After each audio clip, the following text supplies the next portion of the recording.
ಆತ್ಮೀಯ H16 news ಅರ್ಥಾತ್ ಹೇ ಸೀತಾರಾಮಗೆ ಸ್ವಾಗತ. ನಾನು ನಿಮ್ಮವ MI ಅಥವಾ ಮಲ್ಲಪ್ಪ ಜೋತಾವಾರ್. ಆದ್ಮೇಲೆ ಈಗ ತಾವು ದಿನ ಸುದ್ದಿಗಳನ್ನ ಅದರ ಜೊತೆಗೆ ವಿಶೇಷತೆಗಳನ್ನ ನೋಡ್ತಾ ಹೋಗಿ ವಿಶೇಷ ಈ ಮೊದಲನೇ ಸುದ್ದಿಯನ್ನು ನೋಡಿ.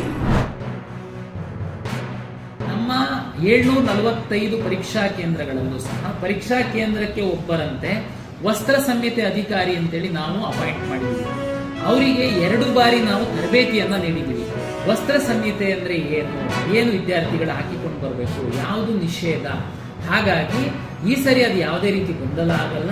ನಮ್ದು ಸಿಂಪಲ್ ವಸ್ತ್ರ ಸಂಹಿತೆ, ಪಾರದರ್ಶಕವಾಗಿ ಪರೀಕ್ಷೆ ನಡೆಸಲಿಕ್ಕೆ ಬೇಕಾಗಿರುವಂತಹ ನೀವು ಡ್ರೆಸ್ ಅನ್ನು ಹಾಕೊಂಡು ಬನ್ನಿ ಅನ್ನುವಂಥದ್ದು ಅಷ್ಟೇನೆ. ನಾವು ಹಾಗಾಗಿ ತಾವು ಫುಲ್ ತೋಳು ಶರ್ಟ್ ಹಾಕಿ ಬರಬೇಡಿ, ಲೆದರ್ ಶೂ ಫುಲ್ಲು ದುಡ್ದಿರುವಂಥದ್ದು ಹಾಕೊಂಡು ಬರಬೇಡಿ, ಸಿಂಪಲ್ ಆಗಿ ಬನ್ನಿ ಅಂತ ಹೇಳುವಂಥದ್ದು ತಾವೆಲ್ಲ ಸಹಕರಿಸ್ತೀರಾ ಅಂತೇಳಿ ನಾನು ಭಾವಿಸಿದ್ದೀನಿ. ಮತ್ತು ಎಲ್ಲ ವಿದ್ಯಾರ್ಥಿಗಳಿಗೆ ತಮಗೆ ವಾಟ್ಸಪ್ ಮೂಲಕ ವಿತ್ ಪಿಕ್ಚರ್ ಇರುವಂತಹ ವಸ್ತ್ರ ಸಂಹಿತೆದು ಯಾವುದು ತರಬಹುದು ಯಾವುದು ತರಬಾರ್ದು ಅಂತೇಳಿ ಹಾಕಿದ್ದೀವಿ. ದಯಮಾಡಿ ಅದನ್ನು ನೋಡಿ ಸಹಕರಿಸಿ ಅಂತ. ಧಾರ್ಮಿಕವಾಗಿ ನಾವು ಕೆಲವೊಂದು ಡ್ರೆಸ್ಸನ್ನು ಹಾಕೊಂಡು ಬರಲೇಬೇಕು ಅಂತನ್ನುವಂಥದ್ದು ಅನಿವಾರ್ಯತೆ ಇದೆ ಅಂತನ್ನುವಂಥವರಿಗೆ ಸಹ ನಾನು ನನ್ನ ವಿಡಿಯೋ ಮೂಲಕ ಮತ್ತೆ ನಮ್ಮ ಲಿಖಿತವಾಗಿ ವಿನಂತಿ ಮಾಡಿದ್ವಿ. 2 ಅವರ್ಸ್ ಮೊದಲು ತಾವು ಸಂಸ್ಥೆಗೆ ರಿಪೋರ್ಟ್ ಮಾಡ್ಕೊಂಡ್ರೆ ಈ ವಸ್ತ್ರ ಸಂಹಿತೆ ಅಧಿಕಾರಿ ತಮ್ಮನ್ನ ಪ್ರತ್ಯೇಕ ಒಂದು ಕೊಠಡಿಯಲ್ಲಿ ಕೂರಿಸಿ ತಮ್ಮ ಇಂದನೇ ಸಂಪೂರ್ಣವಾಗಿ ತಪಾಸಣೆ ಮಾಡಿ ನಂತರ ತಮ್ಮ ಪರೀಕ್ಷಾ ಕೇಂದ್ರದೊಳಗಡೆ ಬಿಡ್ತಾರೆ.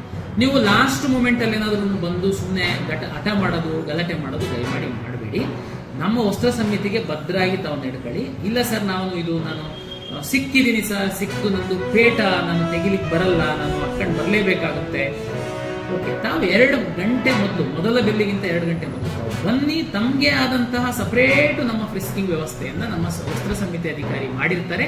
ಅದಕ್ಕೆ ತಾವು ಒಳಪಡಬೇಕಾಗುತ್ತೆ, ಅದಕ್ಕೆ ಸಹಕಾರ ನೀಡಲೇಬೇಕಾಗುತ್ತೆ. ಅದಕ್ಕೂ ಇಲ್ಲ ನಾನೇನು ಚೆಕ್ ಮಾಡಿಸ್ಕೊಳಲ್ಲ ಒಳಗಡೆ ಹೋಗ್ತೀನಿ ಅಂತಂದ್ರೆ ಅದಕ್ಕೆ ಅವಕಾಶ ಇರಲ್ಲ.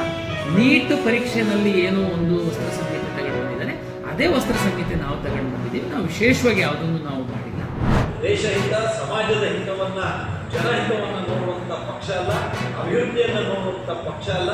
ಕೇವಲ ಸ್ವಾರ್ಥ ರಾಜಕಾರಣವನ್ನ ಒಡೆದು ಆಡುವಂತ ನೀತಿಯನ್ನು ಅನುಸರಿಸಿ ತನ್ನ ಅಧಿಕಾರ ಬೆಳೆಸಿಕೊಳ್ಳೋದಕ್ಕೆ ಬೇಕಾದಂತ ಪ್ರಯತ್ನವನ್ನು ಮಾಡ್ತಿರುವಂತ ಪಕ್ಷ ಅಂತ ಸಾಬೀತಾಗಿದೆ. ಈಗ 33% ಮೀಸಲಾತಿಯನ್ನು ವಿರೋಧಿಸೋದ್ರ ಮೂಲಕ ಕಾಂಗ್ರೆಸ್ ಅವರ ಮಿತ್ರ ಪಕ್ಷಗಳು ಮತ್ತು ಕ್ಷೇತ್ರ ವಿಂಗಡಣೆಯನ್ನು ವಿರೋಧಿಸೋದ್ರ ಮೂಲಕ ತನ್ನ ಮುಖವನ್ನ ಮತ್ತೊಮ್ಮೆ ಅದು ಬಯಲು ಮಾಡಿಕೊಂಡಿದೆ. ನಮ್ಮ NDA ಸರ್ಕಾರ ಅಥವಾ ಭಾರತೀಯ ಜನತಾ ಪಾರ್ಟಿ, ಕಾಂಗ್ರೆಸ್ಸಿನ ಮತ್ತು ಈ ರೀತಿ ಅವರಿಗೆ ಬೆಂಬಲಿಸ್ತಾ ಇರುವಂಥ ಇಡೀ ಮಿತ್ರ ಪಕ್ಷಗಳ ಈ ಮುಖವಾಡವನ್ನು, ಈ ಧುಡುಕ ನಿಲುವನ್ನು, ಅವರು ಒಂದೇ ಸುಳ್ಳನ್ನ 10 ಸಲ ಹೇಳಿ ಕರೆ ಮಾಡೋದಕ್ಕೆ ಮಾಡ್ತಿರುವಂಥ ಪ್ರಯತ್ನವನ್ನು ನಾವು ರಾಜ್ಯದ ಜನರ ಎದುರಿಗೆ ತೆರೆದಿಡ್ತೇವೆ. ಮುಂದಿನ ದಿನಗಳಲ್ಲಿ ಮಹಿಳೆಯರು ಕಾಂಗ್ರೆಸ್ನವರಿಗೆ ಹೋದಲ್ಲೆಲ್ಲ ಯಾಕೆ ನಮ್ಮ ಮಹಿಳಾ ಮೀಸಲಾತಿಯನ್ನು ವಿರೋಧಿಸಿದ್ರಿ ಅಂತ ಕೇಳುವಂತಹ ಒಂದು ವಾತಾವರಣ ಅತ್ಯಂತ ಸಹಜವಾಗಿ ಬರುತ್ತೆ ಅನ್ನುವಂಥ ನಂಬಿಕೆ ನನಗಿದೆ.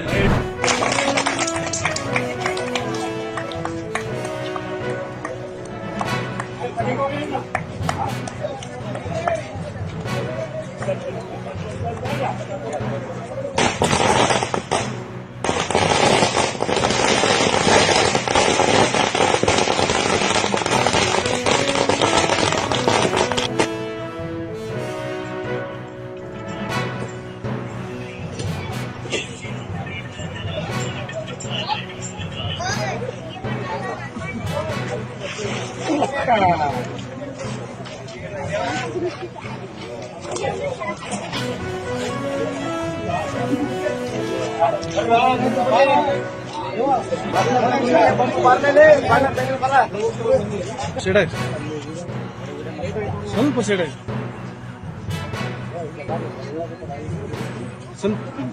ಹಿಂಗಾಗಲ್ಲ ಆಗೋಣ ಎಲ್ಲರೂ.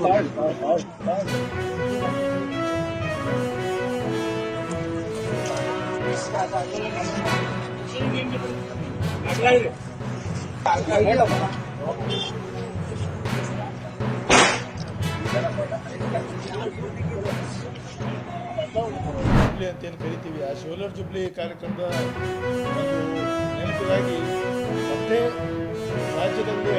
ಸಂಘಟನೆ ಒಂದು ದೊಡ್ಡ ಶಕ್ತಿ ಪಡ್ಕೊಂಡ ಮೇಲೆ ಏನು ಸಾಧನೆ ಮಾಡಿದ್ದೀವಿ, ಮುಂದೆ ಇನ್ನೂ ಏನು ಆಗಬೇಕಂದ್ರೆ ಆಗಿದೆ.